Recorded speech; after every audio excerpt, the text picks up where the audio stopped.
കേരളത്തിന്റെ വാനമ്പാടിയാണ് കെ.എസ്. ചിത്ര. കേരളത്തിന്റെ വാനമ്പാടി എന്ന് അറിയപ്പെടുന്ന കെ.എസ്. ചിത്ര മലയാളത്തിന് പുറമെ മറ്റു ഭാഷകളിലും പ്രശസ്തയാണ്. മലയാളികൾക്ക് പ്രത്യേക മമതയാണ് ഗായികയോടുള്ളത്.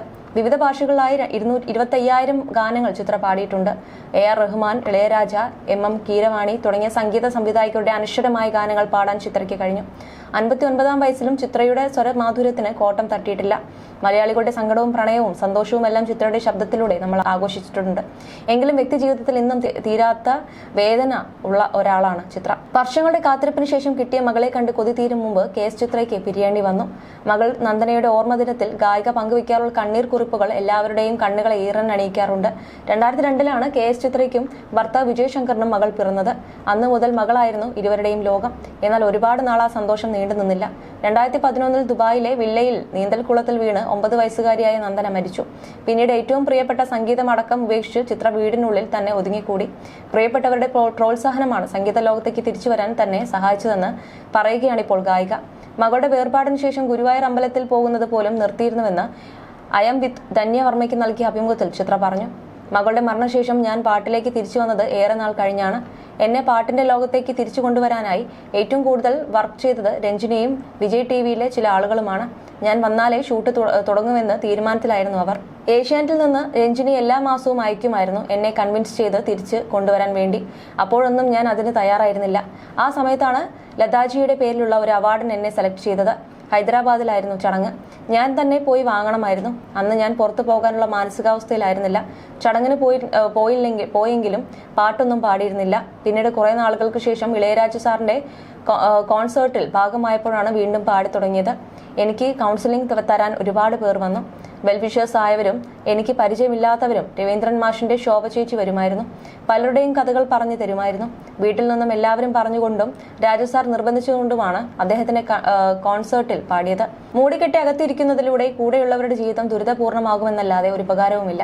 നഷ്ടപ്പെട്ടത് തിരിച്ചു കിട്ടുകയുമില്ല. അങ്ങനെ എല്ലാവരും പറഞ്ഞപ്പോൾ ഞാനും ആലോചിച്ചു, എന്നെ ആശ്രയിച്ച് ഒരുപാട് പേർ ജീവിക്കുന്നുണ്ട്. ഞാൻ തളർന്നു പോയാൽ അവരുടെ ജീവിതവും പോകുമല്ലോ. നമ്മൾ ജീവിതത്തെക്കുറിച്ച് ഒരുപാട് സ്വപ്നം കണ്ടു വെച്ചിട്ടുണ്ടാവും. അതെല്ലാം മാറിമറിയാൻ ഒരു നിമിഷം മതി. ദൈവത്തിന്റെ തീരുമാനമാണ് ഫൈനൽ. അതേ നടക്കുകയുള്ളൂ. അതുകൊണ്ട് തന്നെ വരുന്നിടത്ത് വെച്ച് കാണാമെന്ന ചിന്തയാണിപ്പോൾ. പ്ലാനുകളോടെ ഓരോന്ന് കരുതി വെക്കുന്നതിൽ ഒരു കാര്യവുമില്ല. ജീവിതം വളരെ കുറച്ചേ ഉള്ളൂ. അത് മര്യാദയ്ക്ക് ജീവിച്ച് തീർക്കുക എന്നത് മാത്രം. എന്ത് തെറ്റ് ചെയ്തിട്ടാണ് എനിക്ക് ഇങ്ങനെയൊക്കെ സംഭവിച്ചത്? ആരെങ്കിലും ഞാൻ ദ്രോഹിച്ചോ? റിയാലിറ്റി ഷോയിലെ കുട്ടികളുടെ അടുത്ത് പറഞ്ഞതിൽ എന്തെങ്കിലും കാര്യം അവരെ വേദനിപ്പിച്ചിട്ടുണ്ടാകുമോ? അവരുടെ ശാപമായിരിക്കുമോ? അങ്ങനെ പല ചിന്തകളും ആ സമയത്ത് വന്നു. ചിന്ത കാട് കയറി പോകുമായിരുന്നു. നമുക്കൊരു അനുഭവം വന്ന് കഴിയുമ്പോൾ വിളക്ക് കൊളുത്തി നാമം ജപിച്ചിട്ടും എനിക്ക് എന്താ ഇങ്ങനെയെന്ന് ചിന്തിക്കും. പക്ഷെ പിന്നീട് ഞാൻ മനസ്സിലാക്കി, നമുക്കായി എഴുതി വെച്ചിട്ടുള്ളത് നടക്കുമെന്ന്. ഏത് ഭഗവാനെ വിളിച്ചാലും പരീക്ഷണങ്ങൾ ഉണ്ടാകും. അതിനെ മറികടക്കാനുള്ള ശക്തിയാണ് ദൈവം തരുന്നത്. അമ്പലത്തിൽ പോകണമെന്ന തോന്നൽ പോലും പോയിരുന്നു. മനസ്സിൽ ഗുരുവായൂരപ്പനോട് ഒരു പിണക്കം പോലെയായിരുന്നു. പക്ഷെ പിന്നീട് തൃശ്ശൂരിൽ ഒരു പ്രോഗ്രാമിന് പോയപ്പോൾ എനിക്ക് റൂം കിട്ടിയത് ഗുരുവായൂർ അമ്പലത്തിന് മുന്നിലായിരുന്നു. ഭഗവാൻ എന്നെ തിരിച്ചു വിളിച്ചതായിട്ടാണ് എനിക്ക് അന്ന് ഫീൽ ചെയ്തത്. അന്ന് ഞാൻ അമ്പലത്തിൽ കയറി ഒരുപാട് നേരം കരഞ്ഞിട്ട് തിരിച്ചു വന്നു. എനിക്ക് ഒന്നും പറയാനോ ചോദിക്കാനോ ഉണ്ടായിരുന്നില്ല. അതിനുശേഷം ഭഗവാനോട് കൂടുതൽ അടുത്തു. ഒരു ഏകാദശി പോലും മുടക്കാറില്ലെന്നും ചിത്ര പറഞ്ഞു. അതേസമയം ലോകമെമ്പാടുമായി വ്യാപിച്ചു കിടക്കുകയാണ് കേരളത്തിന്റെ സ്വന്തം വാനമ്പാടി കെ.എസ്. ചിത്രയുടെ ആരാധകർ. ഇത്രയേറെ സ്നേഹം ലഭിക്കുന്ന മറ്റൊരു ഗായിക മലയാളത്തിലുണ്ടാവില്ല. പ്രിയ ഗായിക പൊതുവേദികളിൽ എത്തുമ്പോൾ ഏറ്റവും കൂടുതൽ ധരിക്കാറുള്ളത് സാരിയാണ്. വിരളമായി മാത്രമാണ് സൽവാറുകളിൽ പ്രത്യക്ഷപ്പെടുന്നത്. അതേസമയം തന്നെ വലിയൊരു സാരി കളക്ഷൻ തന്നെ തനിക്കുണ്ടെന്ന് പറയുകയാണ് ഐ ആം വിത്ത് ധന്യവർമ്മയ്ക്ക് നൽകിയ അഭിമുഖത്തിൽ ഗായിക. എത്ര സാരികൾ എന്റെ കയ്യിലുണ്ടെന്ന് ചോദിച്ചാൽ അതിന് ഒരു കൃത്യമായ കണക്കില്ല. പുതിയത് വരുമ്പോൾ പഴയത് മാറ്റിക്കൊണ്ടിരിക്കും.